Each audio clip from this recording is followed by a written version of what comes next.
Oke, kita mulai ya. Silakan.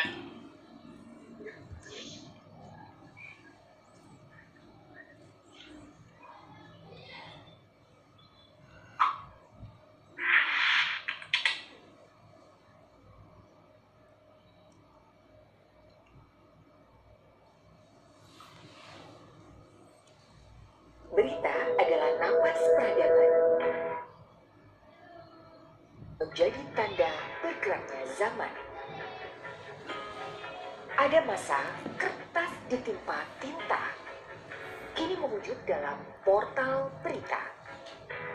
4 tahun Akurat.co hadir, sajikan berita dan data mutakhir.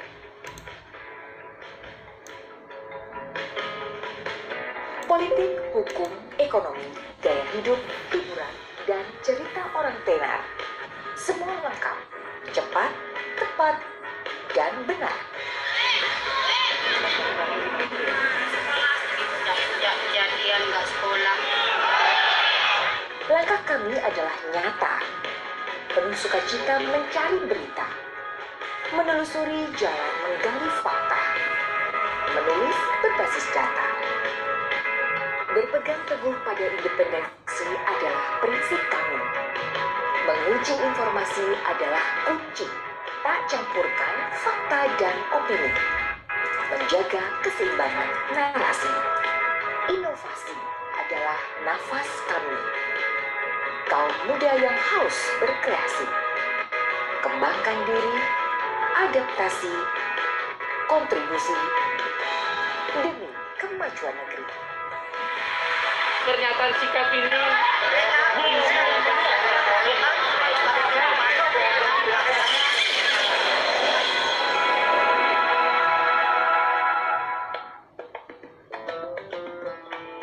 Tunisia adalah salah satu negara dengan sekitar 98% penduduknya beragama Islam.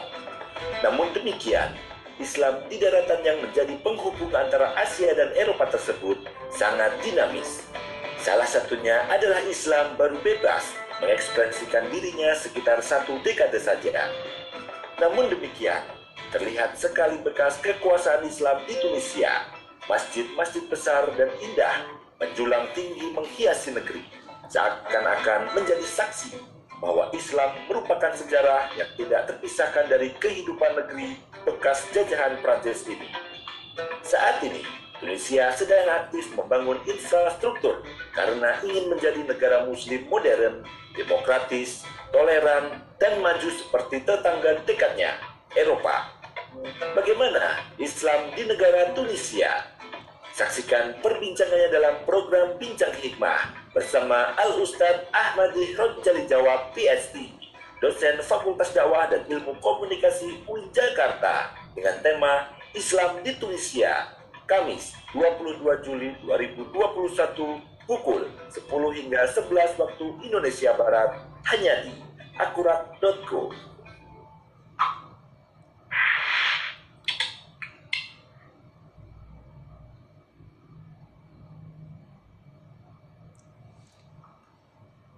acara ini diselenggarakan oleh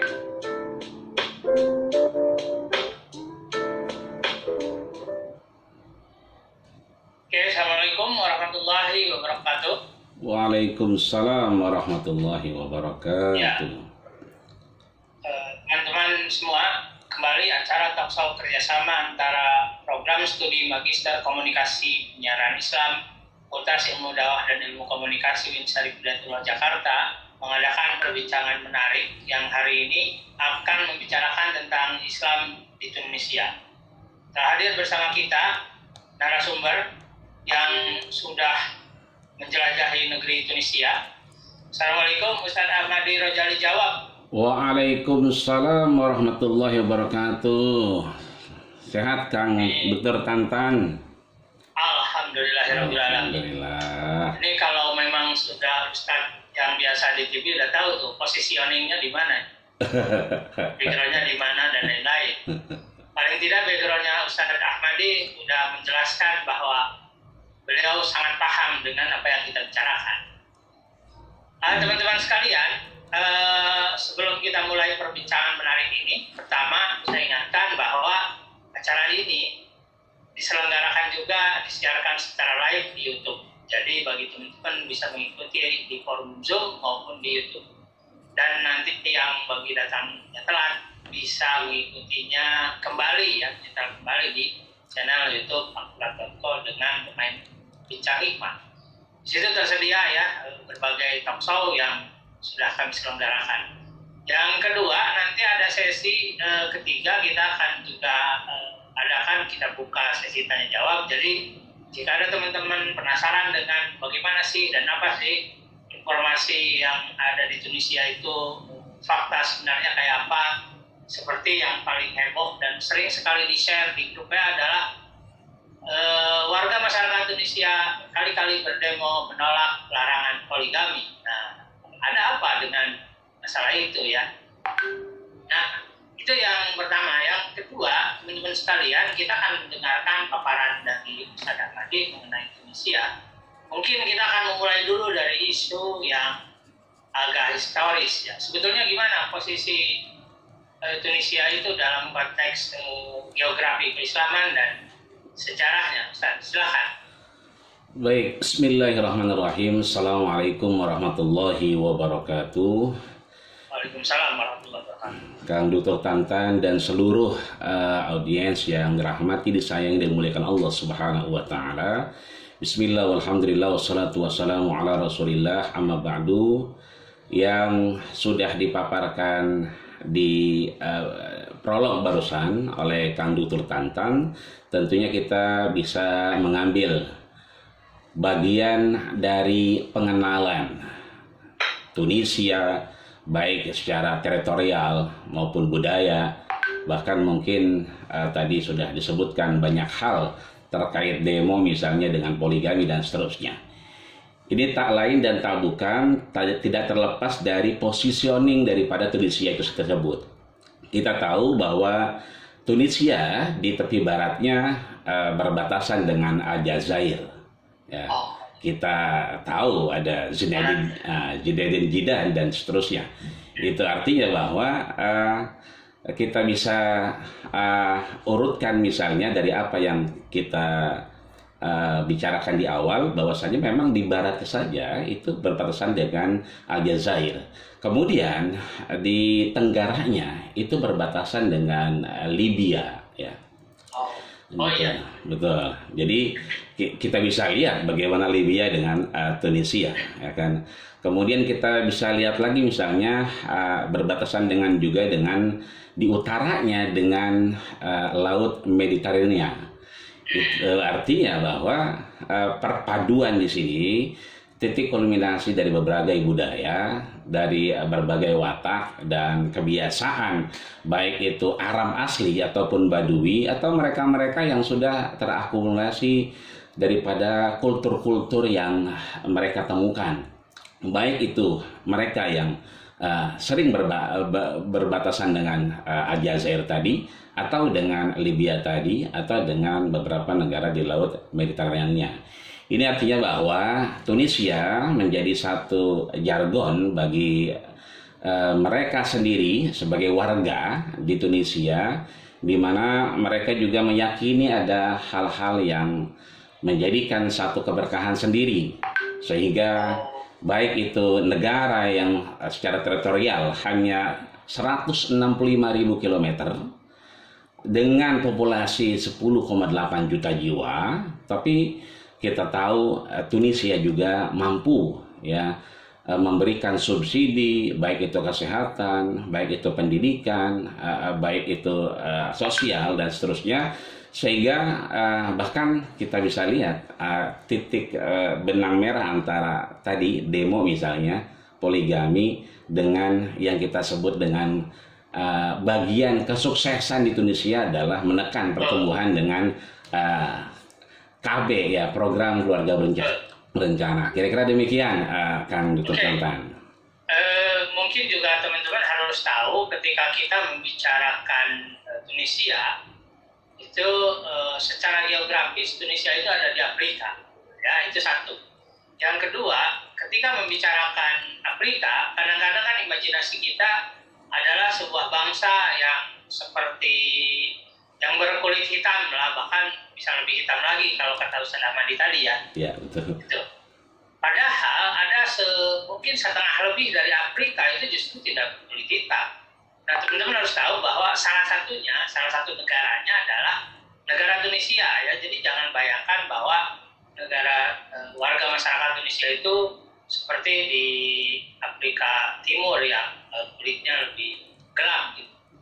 Nah, seperti Bilal gitu ya. Nah, saya ingin melihat juga, mungkin teman-teman juga biar tahu, kan dia di posisinya di Afrika ya. Tetapi ada satu informasi yang mungkin teman-teman di kita juga kurang mengetahui bahwa kota keempat yang sangat epik dan bersejarah di dunia Islam itu justru adanya di Tunisia. Nah, bisa diceritakan nggak kepada kita bagaimana sih proses influence Islam ke daratan Afrika Barat ini? Ya salah satunya Tunisia ya, Tunisia, Aljazair, Maroko, Libya dan seterusnya. Silakan Kang. Iya betul, Kang Dr. Tantan. Pertama kita bisa mengerucut kepada Afrika ya. Kalau dulu kita sering sekali di awal tahun 90-an itu beraktivitas di Tanah Abang, itu lekat sekali ketika mereka orang-orang Afrika ini mulai berdatangan untuk berbelanja. Karena mereka belanjanya bal-balan, bahkan mungkin satu kontainer. Betul. Nah, kita mengenal lah itu mereka Afrika dan kulitnya adalah hitam. Hitamnya pun berbeda dengan saudara kita yang iklimnya di Indonesia. Terdetik oleh kita bahwa Afrika itu memang sebagian teman bukannya hitam-hitam gitu kan. Betul hitam, tapi untuk ke daerah Tunisia yang tadi kita sampaikan lewat geografinya, ini menunjukkan bahwa di antara Afrika juga ada yang berkulit putih. Bahkan ada Bani Sarraj namanya. Sarraj ini Sarraj betul. Ini luar biasa, bukan cuma putih tapi bersihnya luar biasa. Bahkan sering kali kita menatap dan memperhatikan ketika kita sama-sama minum. Itu urat-uratnya kelihatan, saking putihnya, bersihnya. Padahal mereka Afrika, ya. Itu yang namanya kulit bening itu ya? Betul. Kulit bening ya. Ini luar biasa syarat ini. Bahkan kalau kita haji atau umroh, kita perkenalkan dengan jamaah, karena kita seringkali mengenalkan budaya-budaya di antara manasik haji dan umroh itu.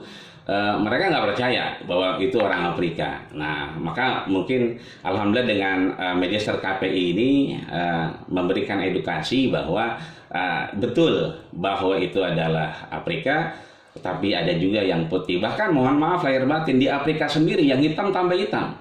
Kita pernah 6 orang itu, saya, orang Jepang, kemudian orang Swedia, ya itu berangkat melihat Subia. Subia itu tempat lahirnya Bilal bin Rabah. Dan syukur alhamdulillah ternyata di sana mohon maaf lahir batin bukan cuma hitam. Mereka menyebutnya bukan aswad ya, tapi azraq ya. Azraq itu lebih hitam lagi sehingga membiru saking hitamnya. Nah, disinilah kemudian kita bisa lihat sekali lagi bahwa Afrika tidak selamanya hitam ya, tapi ada akulturasi di situ yang kemudian juga kita bisa mengenal seperti Sarraj tadi saya sampaikan. Dan menariknya lagi memang tadi ada kota di Tunisia yang tadi disampaikan oleh Kang Dr. Tantan adalah kota Khairun ya. Kota Khairun ini salah satu kota yang tadi sudah disebutkan betul adalah keempat yang disebut sebagai suci, sebagai keberkahan di antara kota-kota yang lain. Kita mengenal ada Mekah, kita mengenal ada Madinah, kita mengenal ada Yerusalem, ya kan? Maka yang keempat ini ratingnya ditempati oleh Khairun, ya. Khairun ini kota yang tua sebetulnya di Afrika, yang berketepatan berada secara teritorial di Tunisia, dan ini memberikan satu perkembangan peradaban keislaman yang luar biasa. Nah, dari mulai talaki ya, talaki itu model mungkin pengajian kontemporer sekarang ya, seperti misalnya betul, seperti beberapa ustadz Abdul Somad, misalnya Adi Hidayat, ada tanya jawab. Itu sebetulnya metode itu sudah lama di Khairun itu. Jadi pengajian tidak harus kemudian dengan retorika berdakwah dengan cara di podium, akan tetapi bagaimana mencerahkan umat untuk mengetahui hal daripada keterkaitan mimma yata'allaq anid-din. Bagaimana agama bisa bersanding dengan negara, negara bisa bersanding dengan agama tidak hanya sebagai sekte, agama tidak hanya sebagai satu kepercayaan, tetapi solusi kehidupan, way of life. Nah, itu lebih dekat di Khairun itu dilakukan edukasi lewat talaki ini. Nah, sehingga kemudian nanti berkembang menjadi ya seperti sekarang kita kenal dengan Universitas Az-Zaitunah. Ya, Universitas Az-Zaitunah ini adalah bagian dari tadi pencerahan yang dilakukan di Khairun sehingga memberikan pemikiran, mencerdaskan warga Tunisia itu sendiri sehingga tidak serta-merta inklusif dengan tadi, baik itu Aljazair, baik itu tadi misalnya dengan Maroko, baik itu dengan Libya dan seterusnya. Kira-kira begitu, Kang Dr. Tantan. Oke. Wah, ini makin asik nih. Ya. Kayaknya kita lagi jalan-jalan gitu ya ke Tunis. Atau Ustaz Rojali udah mancing kita harus pergi ke sana. Bilang jauh gitu ya, naik pesawat yang lama. Murah kok, murah. yang belum ini. Mengapa sampai kota Khartoum itu dianggap sebagai kota suci keempat umat Islam? Apa sih yang membuat dia bernilai nyari sama dengan Mekah, Madinah, Yerusalem, dan Khartoum ini? Iya.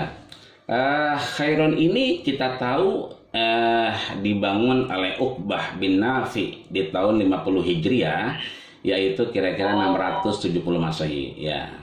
Jadi Uqbah bin Nafi ini memang luar biasa melihat momentum Pursoh Saidah di mana Tunis ini tadi secara teritorial ya sebetulnya bisa mengembangkan Islam dengan baik ya, dengan pemahaman dan baik dan benar tanpa kemudian menginklusif ya. Kemudian juga kita tahu juga ada beberapa tokoh ya kan, katakan misalnya Said Bursi misalnya, atau yang kita kenal sekarang dengan kota-kota tempat di mana orang Tunis tinggal, yang notabene kotanya itu biru dan putih. Makanya saya mengenakan biru hari ini karena ini identik dengan warna yang menjadi ikon di Tunisia gitu. Coba bilang saya juga pakai. Betul. Ya, itu artinya bahwa Khairun ini memang setelah Uqbah bin Nafi membangun kota ini, kemudian bahkan diawali dengan ada Masjid Uqbah di situ. Tapi sekali lagi yang diberikan oleh warga Tunisia adalah bagaimana improvement pemahaman itu tidak hanya pada hal-hal yang berbau kepercayaan, tapi bagaimana muamalah duniawiyah, bagaimana kita berakulturasi dengan lain budaya, lain kepercayaan, bahkan mungkin lain Tuhan ya, untuk kemudian ini bisa mengangkat harkat derajat daripada warga Tunisia tersebut. Dan Uqbah bin Nafi bagian yang kemudian mendengung-dengungkan ini, bagaimana kemudian modernitas, bagaimana kemudian toleransi, ya, bagaimana kemudian menghargai itu sangat ditekankan sehingga memberikan pencerahan tersendiri terhadap pemahaman agama ya, khusus Islam itu sendiri. Kalau itu berarti beberapa tahun setelah Nabi Muhammad wafat ya, itu Uqbah bin Nafi itu ke situ. Betul, 50 tahun itu kan 50 Hijriah. Berarti ya sudah beberapa tahun ya. Ya, maksudnya belum terlalu lama gitu ya. Betul. Sehingga pantas kalau misalnya Islam demikian menancap dan mengakar. Saya memahami ada dua hal. Pertama, tadi ya, kelamaan yang sifatnya historis. Kedua, sisi edukasi dari Uqbah bin Nafi itu yang tadi inklusif, ya, edukatif, dan mendorong dari sisi ekonomi. Betul. Mungkin bisa dijelaskan nggak sih kalau sekarang gaya keislaman warga Tunis? Gaya keislaman memang kita tahu sendiri bahwa ya tidak lepas dari fashion, ya kan, kemudian food, ya kan, kemudian hal-hal yang terkait dengan seperti kita ya di negara-negara lainnya, ya. Kalau mazhabnya gimana, San? Gimana? Mazhabnya? Ya, mazhab memang yang berkembang kita bisa lihat ada Hanafi juga, ada Maliki juga, ya kan. Akan tetapi memang di sini lebih ditekankan bagaimana antara akidah dengan syariah itu lebih kemudian dikedepankan akhlak, ya, etika dan moral, ya. Sehingga ketika masuk kepada muamalah duniawiyah, bagaimana bermuamalah dengan negara-negara lain atau dengan tetangga lain, itu lebih dikedepankan bagaimana akhlaknya, ya, akulturasi, bagaimana kita lebih mengedepankan dialog, ya, mengedepankan toleransi dan seterusnya. Kita tahu juga bahwa Tunisia ini memang bahkan jangankan perbedaan mazhab, ya, antara rumah dengan rumah, kemudian teman dengan teman, itu juga banyak sekali perbedaannya. Tapi perbedaan itu kemudian ditolerir dengan pemahaman yang baik dan benar, bahwa Islam rahmatan lil alamin, bahwa Islam itu rahmat, bukan mencari kemudian satu laknat, ya. Islam itu merangkul, bukan kemudian memukul, tidak mencari kesalahan-kesalahan. Beda mungkin di antara kita kadang ada ustadz yang kemudian mematahkan ustadz yang lain, gitu kan. Ini lebih bagaimana kita nih sama-sama kemudian berkeyakinan dengan apa yang kita yakini, tapi bagaimana mengaplikasikan itu lebih kepada toleransi yang baik, sehingga apa yang menjadi keriduan secara umat secara umum tentunya menghantarkan kepada keriduan yang maha kuasa. Kira-kira demikian, Kang Sultan. Jadi dengan kata lain, Islam mereka sudah modern dari awal, ya.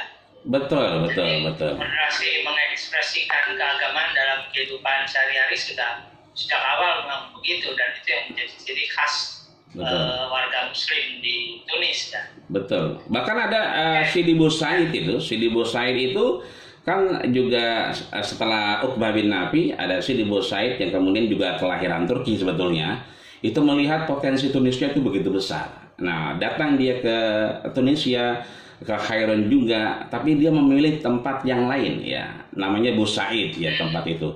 Ya, itu saya bilang tadi, kotanya itu menjadi sangat-sangat tolerir, menjadi sangat-sangat menjadi bagian dari pemahaman pemikiran yang sebetulnya bisa merangkul banyak hal, ya.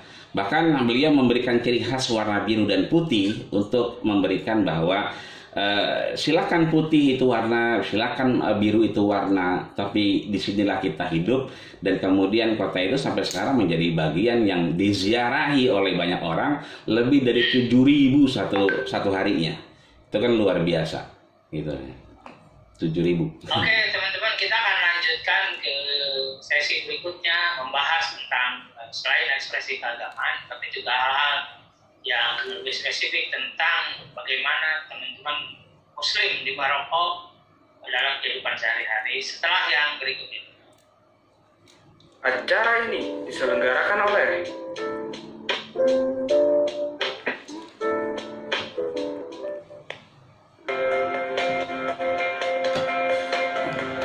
Jurusan Manajemen Dakwah, Fakultas Dakwah dan Ilmu Komunikasi, Universitas Islam Negeri Syarif Hidayatullah Jakarta, berdedikasi untuk menjadikan jurusan yang berwawasan kemanusiaan, keislaman, keindonesiaan, serta unggul dalam berbagai penelitian dan kajian tentang dakwah. Demi mewujudkannya, jurusan Manajemen Dakwah terus berinovasi dalam menghasilkan sarjana ilmu manajemen dakwah yang profesional, menghasilkan produk riset ilmu manajemen dakwah kontemporer dan aplikatif, mengembangkan dan menyebarluaskan dakwah Islam untuk membantu penyelesaian masalah-masalah kemanusiaan dan keagamaan dengan pendekatan manajemen dakwah. Kurikulum di jurusan Manajemen Dakwah didesain dan diformulasikan agar mahasiswa lulusannya mampu memiliki pemahaman dan wawasan yang luas, mendalam, dan komprehensif serta integral baik teori maupun praktik. Selain melalui perkuliahan di kelas, jurusan Manajemen Dakwah memberikan bekal melalui praktikum di lapangan yang bekerja sama dengan Dompet Duafa, Lembaga Keuangan dan Non-Lembaga Keuangan, Ditjen PHU,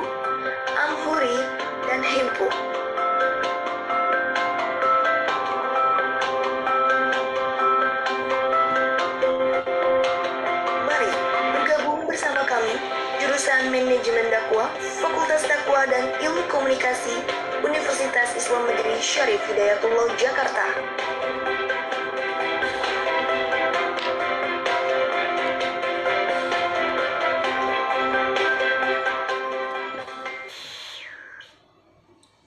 Oke, kita gabung lagi. Teman-teman sekalian, saya ingatkan bahwa acara ini ditayangkan secara live di YouTube dan seri diskusi Talkshow ini sudah berlangsung sampai seri ke-16. Jadi kita sudah membicarakan tentang Islam di Maroko, Islam di Turki, ya, Islam di Inggris, sekarang Islam di Tunisia, maupun isu-isu lain yang terkait dengan keseharian seperti isu terkait dengan momen hari raya dan sebagainya.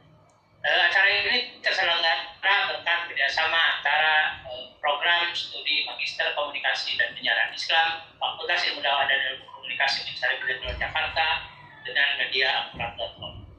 Nah, kembali ke Ustaz Rojali. Nih, Ustaz, orang Maroko, orang Tunis itu keumuman kerjanya apa sih? Dan bagaimana gaya kerja mereka?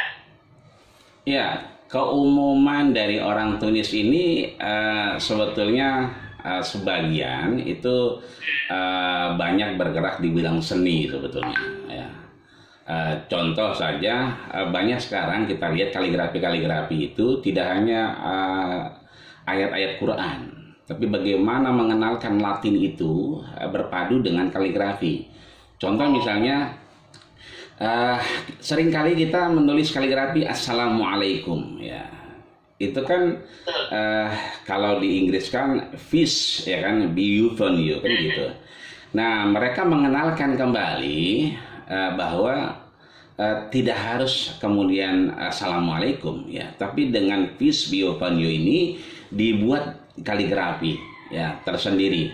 Nah, ini seperti kaligrafi, tapi kalau diamati itu bukan ayat Quran. Kalau kita melihat awal itu agak aneh.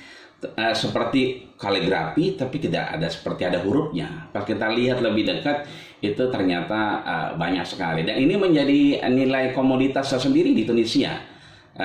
Banyak sekali pesanan-pesanan di Bahrain, kemudian Abu Dhabi, bahkan kemarin di Qatar juga banyak yang kemudian meminta kepada warga Tunisia yang bisa menulis Latin tapi dengan koreografi kaligrafi. Ini menarik saya rasa.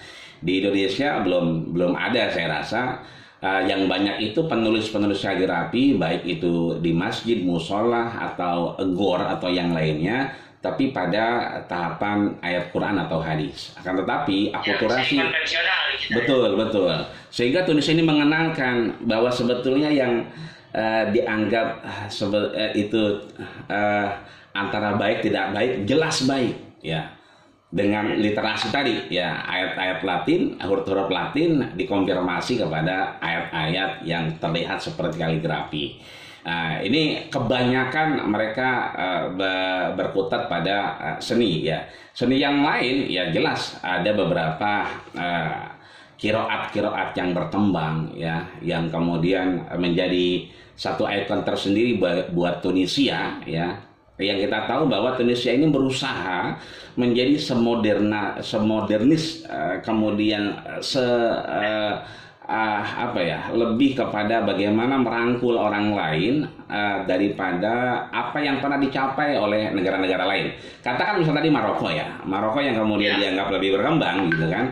Tapi kalau kita lihat ke Tunisnya, ya, misalnya itu, ya, kalau Maroko memang datarannya lagi-lagi mohon maaf sangat dekat dengan Madrid, kan begitu. Tapi kalau kita lihat dengan Tunis yang kemudian Libya, Aljazair, sebetulnya kalau kita perhatikan itu apa yang ada di Maroko itu berkembangnya luar biasa di Tunis sebetulnya, gitu. Kira-kira demikian. Yang lainnya. Kalau tingkat kemakmurannya gimana, Ustaz? Tingkat kemakmuran luar biasa, ya. Itu terimplikasi kita yang kuliah di Tunis itu mendapatkan keberkahan. Di antaranya beasiswa yang selalu saja rektornya menyatakan bahwa mereka yang wafid, ya, wafid itu sebutan buat kita orang asing yang tinggal di sana, foreign, ya, bahwa selama dia kemudian menjabat sebagai rektor maka mendapatkan beasiswa. Dan kita syukur alhamdulillah meskipun kita berbayar misalnya di perkuliahan, ada beberapa perkuliahan yang berbayar, baik itu strata 1, 2, dan 3. Misalnya seperti Zaitunah itu kan kita disamakan dengan rusum at-Tunisia. Rusum Tunisia ini adalah pembayaran yang disamakan dengan orang Tunis asli. Ya, artinya meskipun kita wafid ya orang-orang asing, tapi kemudian diberikan satu tempat rusum Tunisia namanya. Dan itu mohon maaf tidak lebih dari 200.000 Kang Dr. Tantan 1 tahun. Ya, gitu. Kalau kita kan orang asing bayarnya harus lebih mahal ya. Betul. Nah makanya pemerintah ini Tunisia ini menggalangkan namanya rusum at-Tunisia ya. Rusum itu adalah hak pemberian daripada pendidikan yang kemudian disamakan dengan orang Tunis ya. Kemudian juga makanan, minuman juga diberikan yang namanya rusum mat'am al-jami ya. Jadi rusum mat'am al-jami ini mohon maaf lahir batin harganya cuma 2.000 perak.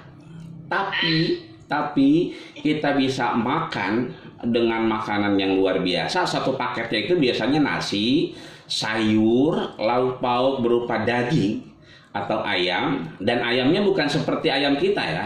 Kalau kita ayam itu dicincang, jadi satu ayam itu jadi 12, 18. Kalau di sana betul, disuir. Betul. Kalau di sana itu khusus untuk orang sakit. Jadi kalau ayamnya dicincang itu seperti kita walimatul urus ya, datang ke kondangan-kondangan itu kalau orang turis datang ke sini itu nggak dimakan karena makanan itu khusus untuk orang sakit ya. Kalau mereka ya, betul, 1 dibagi 2. Nah itu cuma 2.000 harganya. Kenapa 2.000? Karena kesejahteraan itu dia juga ingin mengenalkan kepada orang-orang asing termasuk mereka yang belajar di sana untuk mendapatkan rusum al-mat'am al-jami'i yang mereka makan seperti orang Tunis tanpa kemudian memikirkan hanya 2.000. Di sisi lain kesehatan misalnya kita punya kartu saksi ya, kartu sakti ini namanya bitaqatut thalib ya. Kartu pelajar ya. Itu kalau punya kartu pelajar dari universitas manapun yang kita terdaftar di situ, konsultasi kesehatan, kemudian apalagi COVID-19 seperti ini ya kan, dibagi-baginya vitamin, kemudian subsidi yang luar biasa kita rasakan setiap kita datang berobat atau konsultasi itu syukur alhamdulillah free, majanan, tidak dikenakan kos apapun. Bahkan teman-teman yang sudah menikah, punya keluarga, itu kan seringkali istrinya itu dibawa untuk konsultasi karena sebelum melahirkan kan tentunya ada hal-hal yang harus diperhatikan. Itu pun sama kan. Meskipun kita sudah menikah ya dianggap tetap mendapatkan hak tadi rusum as-sihah Tunisia yang notabene sama dengan orang Tunis, dan mereka termasuk kita yang pernah datang hadir juga diberikan satu kenyamanan berobat, berkonsultasi dengan tidak mendapatkan cas apapun, artinya free, gratis. Ini saya rasa satu kenikmatan tersendiri, barokah tersendiri ya dari negeri Tunis. Kalau tempat tinggal saya jadi pengen nanya jadi kepon. Iya. Kalau tempat tinggal sewa flat atau apartemen gimana sih? Betul. Tempat tinggal sebetulnya beberapa institusi yang mengeluarkan daripada beasiswa itu menyediakan tapi terbatas ya. Maka mereka membagi 2 hal. Yang pertama mereka tinggal di asrama ya, tapi dengan suasana terbatas ya, sukannya itu kamarnya, dan mereka dipersilakan untuk tinggal di luar. Tapi sekali lagi pemerintah memperhatikan kompensasinya. Mereka yang tinggal di dalam asrama maka fulusnya lebih sedikit gitu. Mereka yang tinggal di luar fulusnya lebih banyak. Kenapa? Karena mungkin resiko-resiko di luar itu lebih banyak ketimbang di dalam, ya. Tapi sekali lagi kontrol terhadap mahasiswa atau mereka yang tinggal di Tunis ini juga kuat.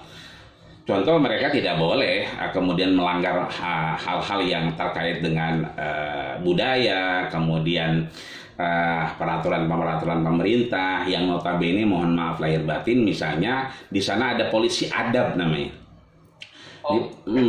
Ya, jadi kalau kita kan mungkin lalu lintas yang lain ya, ini polisi adab gitu kan. Mohon maaf mungkin sendiri gitu kan, ada namanya sendiri, kemudian ketemu maaf wanita Tunis yang tadi Saroj tadi, yang putihnya luar biasa. Ya, itu yang kalau kita lihat minum itu kelihatan itu urat-uratnya. Itu mohon maaf kalau kita kemudian menegurnya dan mereka kemudian tidak suka dengan teguran kita, itu berlaku yang namanya hukum praduga bersalah. Jadi bukan tak bersalah tapi bersalah, ya. Artinya teman-teman ini diwanti-wanti betul bahwa sudah diberikan rusum Tunisia, ya, belajar dengan baik dengan beasiswa, kemudian rusum mat'am al-jami'iyah, ya, makan dengan enak hanya 2.000. Kang Dokter Tantan kalau masuk warteg bawa 5.000 mungkin suruh keluar lagi, ya kan? Iya. Ini 2.000 udah luar biasa. Nah, teman-teman diharapkan tidak melanggar itu, termasuk kode etik dengan orang Tunis. Karena boleh jadi maaf kita sedang ngobrol di Zoom begini, hanya kita yang tahu nih, Kang Dokter Tantan dengan saya. Tiba-tiba atas laporan salah satu perempuan Tunisia misalnya, nama saya terdeteksi, kemudian tiba-tiba lagi Zoom begini, bisa jadi langsung diambil karena praduganya praduga bersalah, bukan praduga tak bersalah. Nah, ini ada beberapa teman kita yang lagi ngopi, lagi ngeteh, ya kan, istrinya ke dalam, kita tanya ada nggak, gitu kan abang, gitu kan, ada lagi ngopi, begitu dilihat itu udah nggak ada, ya, ternyata ada, udah nggak ada. Ternyata mohon maaf lahir batin, 1 hari sebelum itu beliau sempat berbicara dengan salah satu orang yang wafat di Tunis, dan wafatnya memang tidak normal. Nah, di sini kemudian nama dia terdeteksi.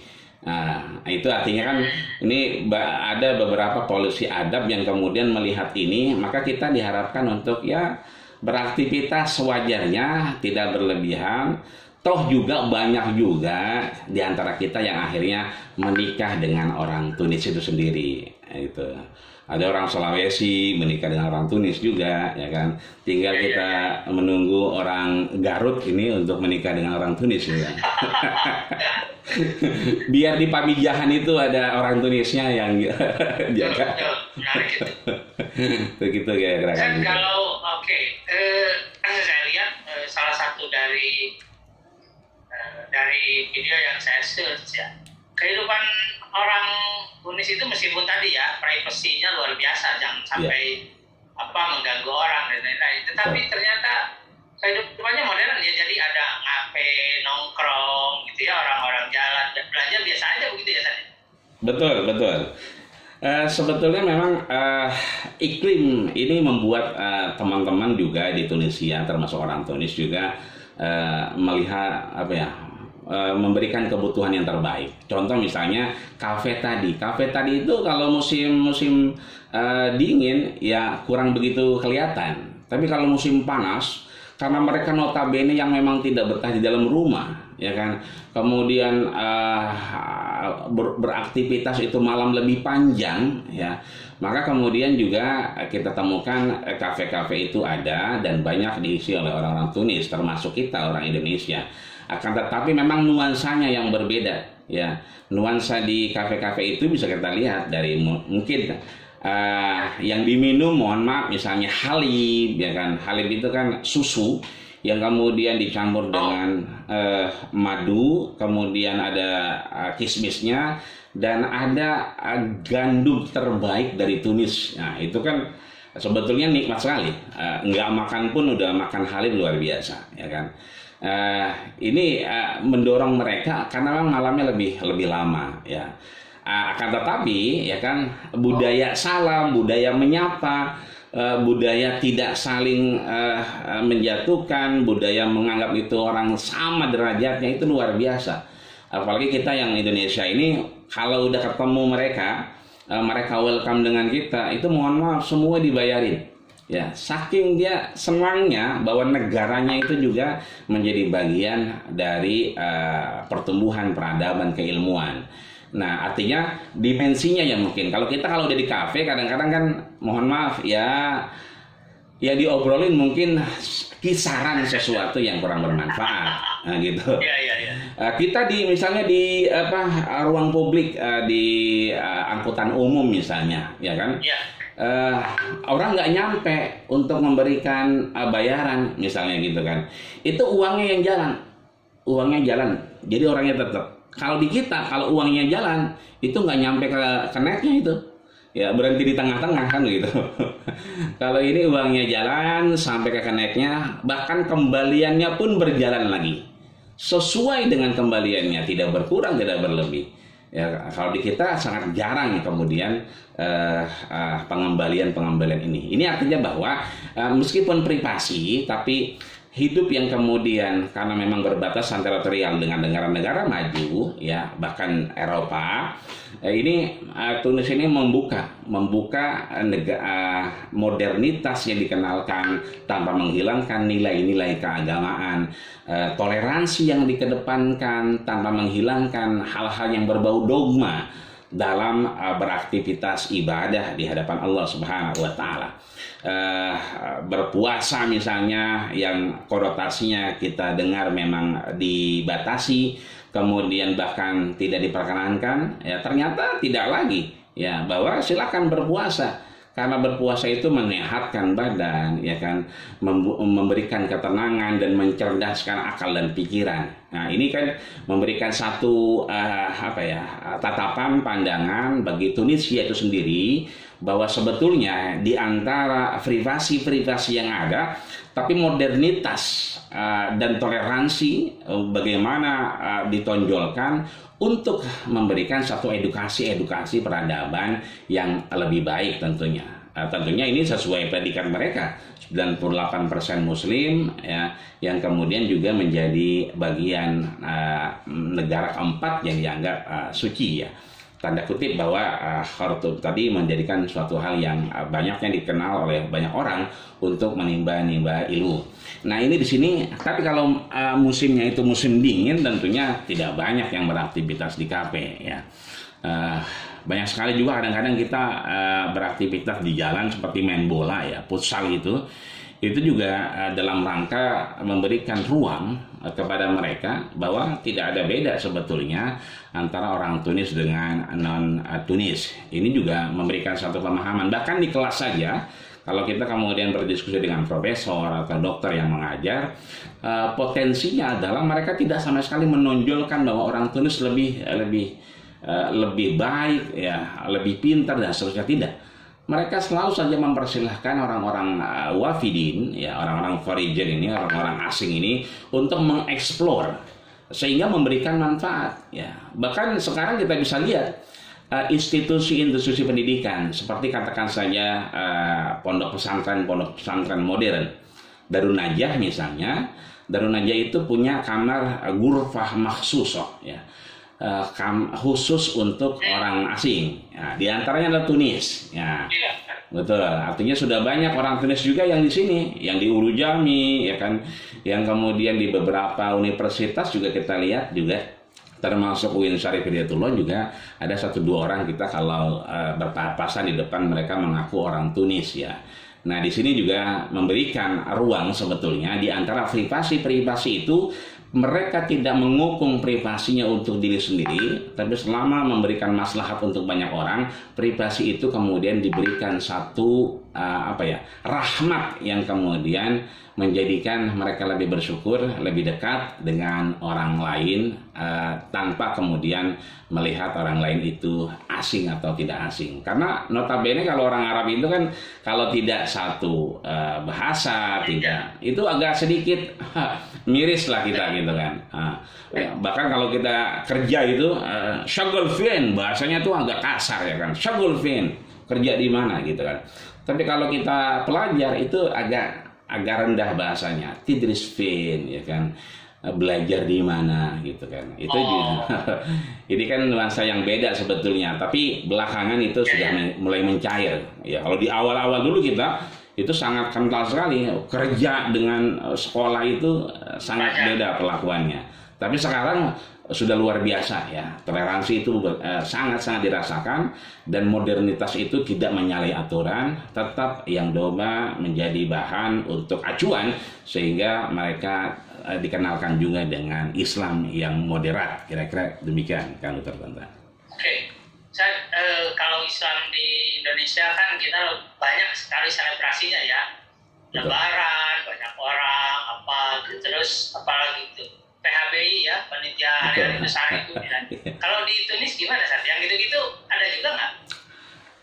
Akulturasi sekarang mulai ada, tapi ya yang banyak sekali kita lihat adalah katakan misalnya perayaan Maulid ya, tapi bukan pada selebrasinya, tapi bagaimana aplikasinya. Kalau kita ini kebanyakan selebrasi, aplikasinya hilang. Gitu. Iya, kalau mereka kadang-kadang kita pagi-pagi dibangunin, diketok pintunya, gitu. Kita kalau udah pagi-pagi subuh itu kan kaget, ada apa ini? Jangan-jangan ada mabahis, ya kan, ada polisi intel atau yang lainnya, gitu. Tiba-tiba kita buka pintu, udah ada ayam satu, ya kan, sudah ada halawah namanya basbusah. Basbusah itu makanan manis dan luar biasa nikmat khas Tunisia. Itu daging. Daging. Iya, daging dan bentuknya agak manis gitu. Nah, itu kita kan pagi-pagi buta bingung. Ini ada yang bawain makanan. Gitu. Ternyata apa? Pagi-paginya kita mau kuliah ketemu kan? Ya, Ladaikum udah nerima kan? Katanya. Apaan? Oh, itu dari Tuhan gitu kan? Iya. Kita kan bingung ada apa? Kita tanya apakah ada yang menikah? Dia bilang, Al-Tansau, apakah kamu lupa hari ini hari lahirnya Nabi Muhammad SAW? Gitu. Artinya aplikasi langsung bahwa berbagi, mengingatkan dan seterusnya, bahwa Nabi itu adalah manusia, tapi manusia bukan manusia biasa, tapi pilihan yang kasih sayangnya luar biasa. Di jalan-jalan kita dikasih halawah, manisan-manisan, ya. Yang mereka jarang mengingatkan ini Maulid, tapi aplikasinya itu yang kemudian mengingatkan kita pada Maulid. Ya, kalau kita diingatkan Maulidnya, tapi dilupakan esensinya, ya, sehingga di RT Maulid, ya kan, di RW Maulid, di klaster ini Maulid, klaster Jati Maulid, ya kan. Kenapa nggak satu kali saja, ya kan? Teritorialnya sama, ya disampaikan sama, akan tetapi begitu banyak selebrasi sehingga hilang esensinya. Nah, Tunis ini kemudian mengenalkan aplikasi daripada selebrasi itu, kecuali Idul Adha dengan Idul Fitri, itu terlihat sekali. Kalau Idul Fitri di kita rame, ya kan, Idul Adha ya karena ada dagingnya rame, ya, yang mengakibatkan berkerumun kan begitu. Kalau mereka itu Idul Adhanya luar biasa, seperti Idul Fitri. Dan mereka selalu menuju tempat di mana orang itu membutuhkan. Mereka tahu betul posisi-posisi di mana halu lalang orang asing misalnya, untuk mengenalkan Tunisia dan seterusnya. Itu artinya bahwa Tunis ini menjadikan momentum itu sekali lagi bukan pada selebrasinya. Tetap daging-daging kurban itu sudah tersedia di box, di mobil-mobilnya, ketika lewat orang dikasih. Dan warga Tunis tidak terbiasa seperti kita. Wah, ini Idul Adha nih, ya kan, bukannya kambing yang dibeli, tapi yang dibeli adalah arangnya. Jadi mereka udah siap arang, ya kan? Padahal dagingnya juga belum dapat. Betul.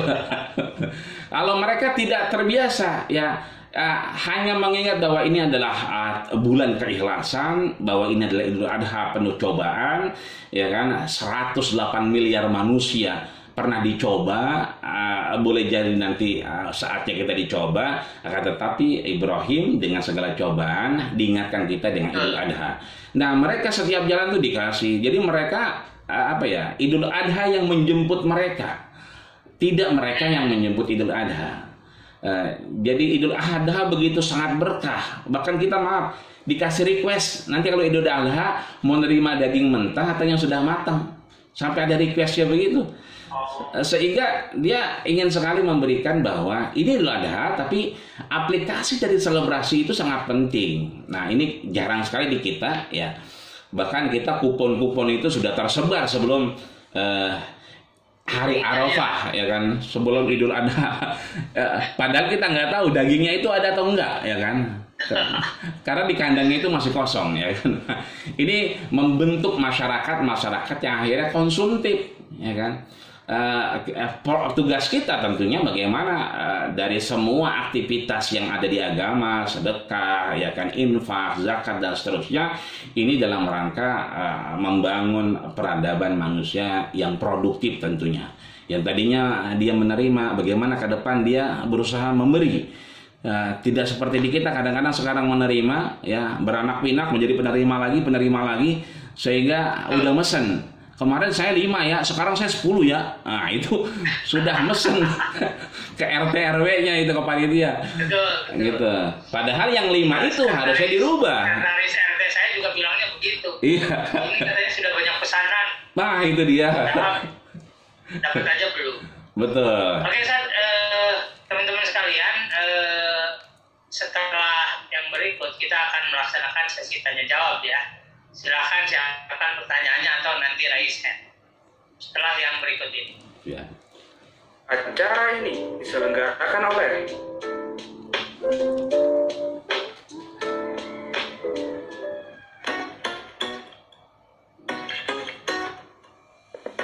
Akurat.com merupakan perusahaan media multiplatform yang lahir dari sebuah gagasan untuk menghadirkan informasi yang tidak saja harus cepat, namun juga mengedepankan akurasi dan kebenaran. Mengusung tema cepat, tepat, benar, Akurat.com bertekad dan berkomitmen untuk menyajikan fakta yang objektif kepada masyarakat. Kami yakin dan percaya informasi yang disampaikan secara baik, lengkap, akurat, berimbang, dan didukung dengan data-data terbaru tanpa meninggalkan aspek kecepatan akan menjadi pilihan utama bagi masyarakat.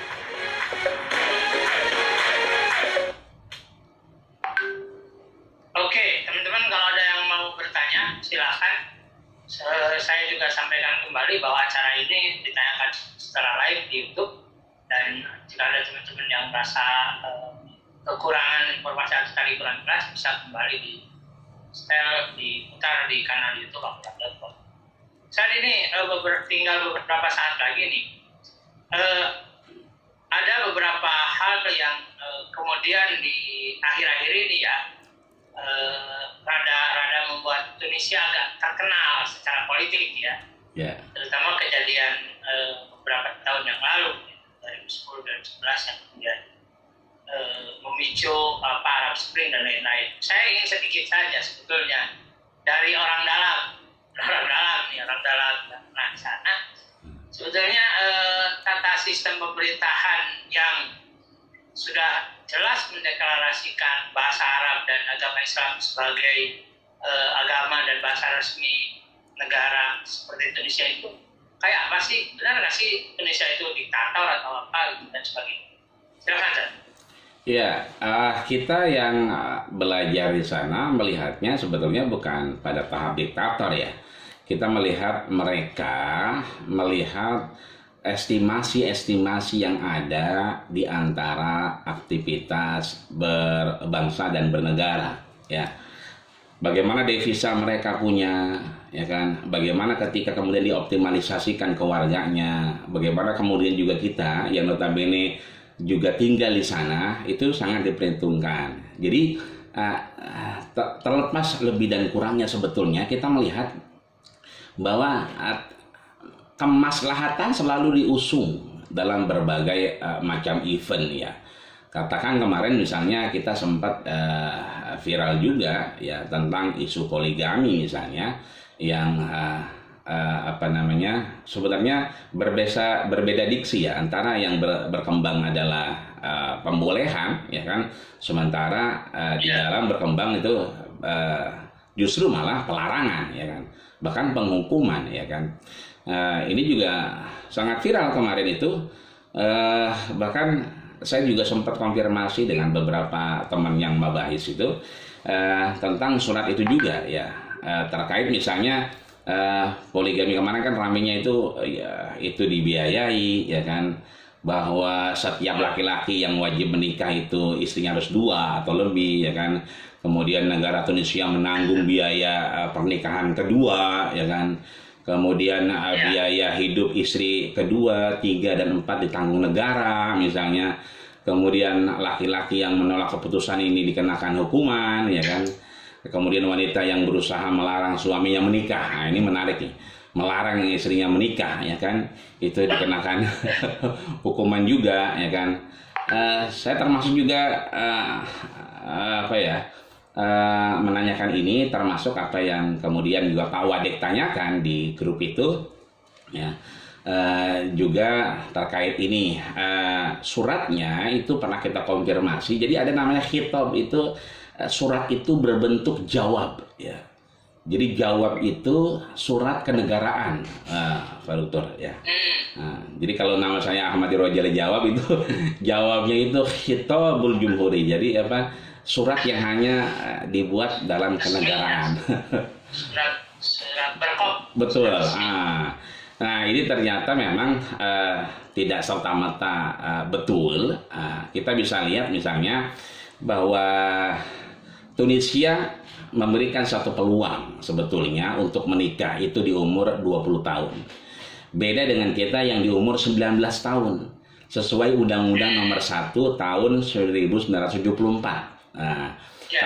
Kalau kita kan 19 tahun, kalau mereka 20 tahun.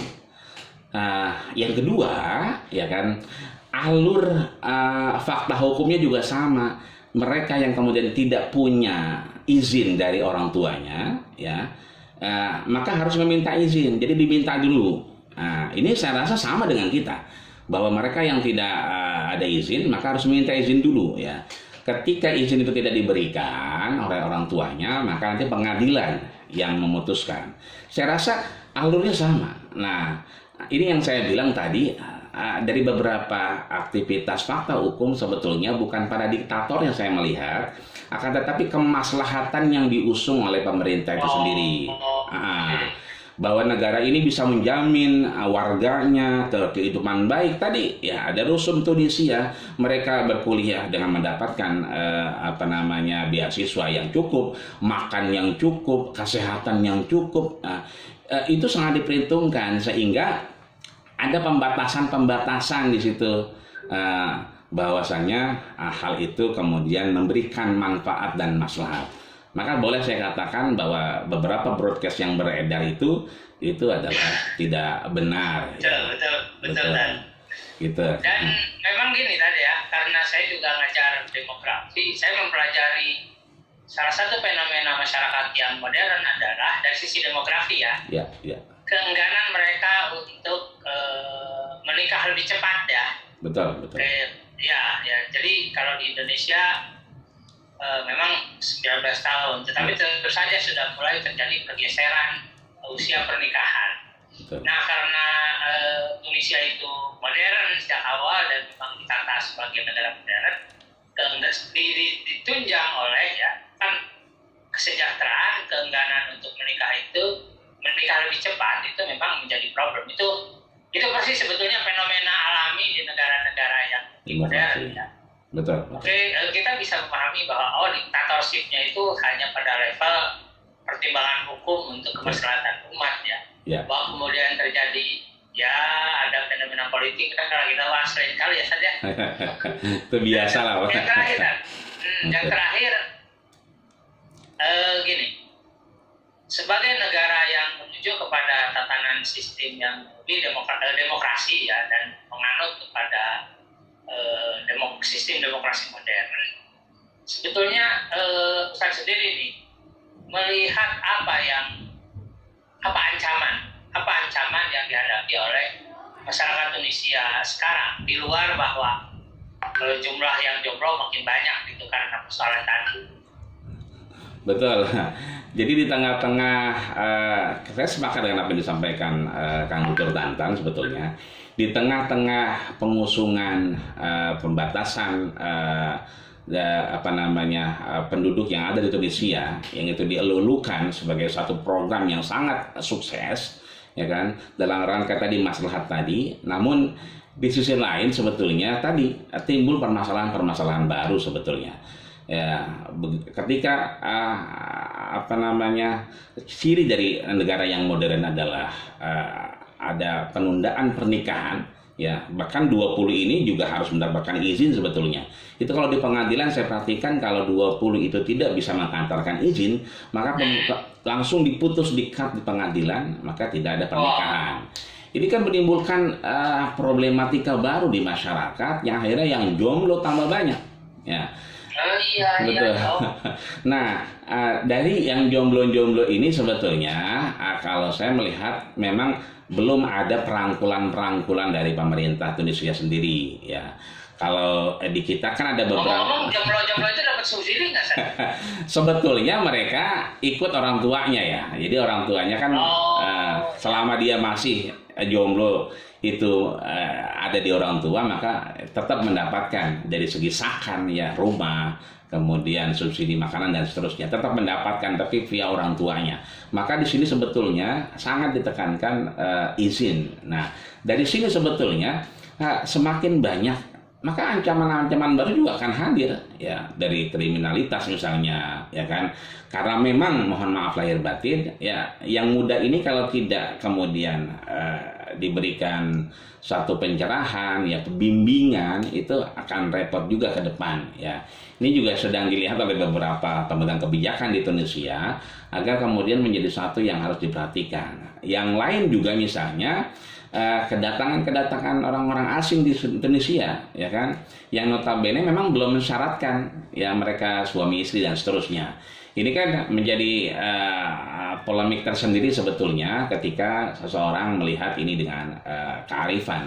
Maka dari sini bisa kita lihat Tunisia sebetulnya sedang merapikan, sedang berbenah juga bagaimana fakta-fakta hukum ini yang tadi kita lihat dengan istilah tawari, ya, hukum tawari, praduga bersalah ini, itu menjadi hukum bigoir tawari, ya, bagaimana praduga ini bisa menjadi praduga tidak bersalah, sehingga bisa membimbing dan merangkul beberapa problematika yang hadir di saat perkembangan turis ini luar biasa.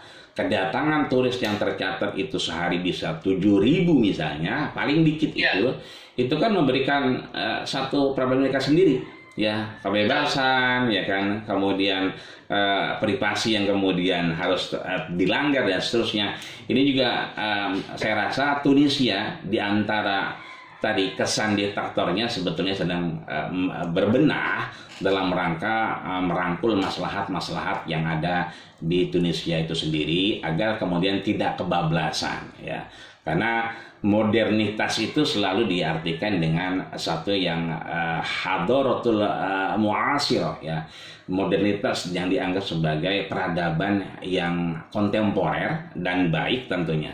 Ketika peradaban itu tidak membawakan implikasi yang baik, ini juga menjadi perhatian tersendiri bagi pemerintahan di Tunisia. Yang kita tahu Republik ini juga mengusung modernitas dan satu hal yang kita tahu adalah toleransi yang kuat. Akan tetapi tidak kebablasan, ya, diharapkan tidak kebablasan dalam aktivitas bermasyarakatnya. Kira-kira demikian, Kang Dr. Tantan. Oke, Ustaz, sebelum ditutup nih, minta kesimpulan 1 menit saja. Bicarakan Islam Tunisia, itu kira-kira kita sebetulnya sedang fokus pada isu dan ekspresi model Islam seperti apa? Sebagai konklusi remarknya, Ustaz. Ya, kita selalu di Indonesia ini merasa benar dan kebenaran itu menjadi hak mutlak. Padahal kita tidak pernah diberikan SK oleh Tuhan, tidak pernah diberikan SK oleh Nabi bahwa kita adalah yang benar. Kita bisa belajar ke Tunisia bahwa sangat memperhatikan keragaman dan tidak menatap orang itu lebih kurang dari apa yang kita punya, selalu sama. Yang kedua, selebrasi penting, selebrasi sangat penting, itu mengingatkan di banyak generasi. Tapi esensi dan aplikasi daripada selebrasi ini yang paling penting untuk kita laksanakan sekarang, ya. Karena itu yang menjadi bagian dari nilai-nilai yang sebetulnya kita jalankan. Ya, ketika nilai itu kita jalankan, maka selebrasi itu akan ikut dengan sendirinya. Tapi kalau selebrasi yang kita kedepankan, maka nilai-nilai itu akhirnya terlupakan. Esensinya akhirnya tidak sampai kepada apa yang kita maksudkan. Kira-kira demikian, Pak Konduktor Tantan. Oke, teman-teman sekalian, demikianlah talkshow kita hari ini. Ada beberapa quotes penting tadi disampaikan oleh Ustaz Nurjali, seperti selebrasi tanpa esensi itu hampa ya, jadi biasa-biasa saja. Maka selebrasi dengan esensi berarti dia sebetulnya mengekspresikan Islam yang substansi. Terus yang kedua, kita belajar agama dan menjadi tokoh agama tidak mendapatkan SK dari Tuhan siapa yang terbenar, maka sebaiknya belajar ke Tunisia karena di sana justru menghargai perbedaan baik dalam ekspresi atau pemahaman justru akan